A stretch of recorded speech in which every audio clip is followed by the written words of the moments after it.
there, mambo vipi? Mimi naitwa Asteria Mvungi na hii ni IOTV Entertainment. Nafahamu wengi wetu tutakuwa tunafahamu kwamba FeedQ ni mmoja kati ya best rappers in Tanzania and ni mmoja kati ya wasanii wenye heshima kubwa sana.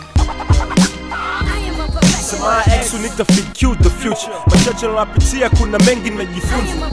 Ruksa kunitoa ushamba kwa kile nisichokijua, nitakuwa mjinga kwa sekunde kisha. Nguvu ya elimu ina umuhimu pale elimu ikitumika, na lipo kwa vyote ambavyo vijui. Muda mwingi niposoma kazi na sala kama koba, naamini Mungu ni moja ndio maana.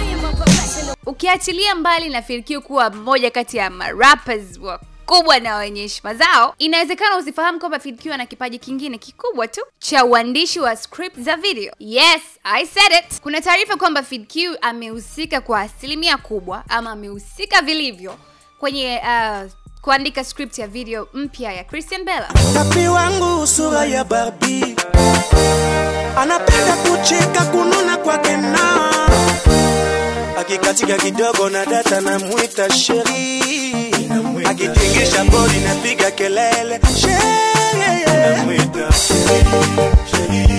Well, IOTV imemtafuta FeedQ na imekaa naye kwenye exclusive interview, na hivi ndivyo alivyosema. Uandishi wa script ni vitu ambavyo wanavifanya siku nyingi. Nasikitika tu kwamba watu wameanza kugundua siku hizi. Lakini ukifuatilia vizuri, hata show yangu ya Freestyle Friday imeandikwa pale kabisa kama producer ni mimi.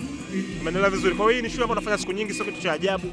Lakini nashukuru tu kwamba hata wasanii wenzangu wananifuata ili kuwasaidia kuhusiana na masuala ya script. Tunafanya vitu ambavyo vinatokea na wanafanya vitu vya tofauti.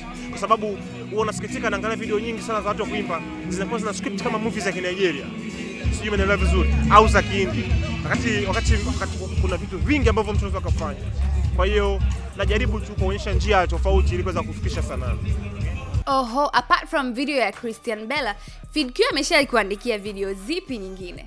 Siwezi kusema wangapi, lakini hopefully mtaanza kuona tu video tofauti na itawasaidia, lakini nimefanya video nyingi. Exactly. Nimefanya video nyingi na script zangu ziko tofauti, inategemea na aina ya msanii na sanaa yake yenyewe. Umeelewa vizuri kwamba huwezi kumpa mtu script ya Mdumange wakati anafanya charanga. Na huwezi kumpa mtu script ya charanga wakati anafanya zuku. Sijui kama umeelewa vizuri. Kwa hiyo ni same tu ya creativity. Sometimes sio napatia, sometimes nakosea, lakini tunashukuru kazi nyingi watu wanapokea. Well. Kwa story nyingine na kali kama hizi, basi usiache kusubscribe katika YouTube channel yetu ambayo ni Millard Ayo. Instagram, Facebook, Twitter, Snapchat, Periscope. Everywhere, Millard Ayo. Mimi naitwa Asteria Mvungi. Asante.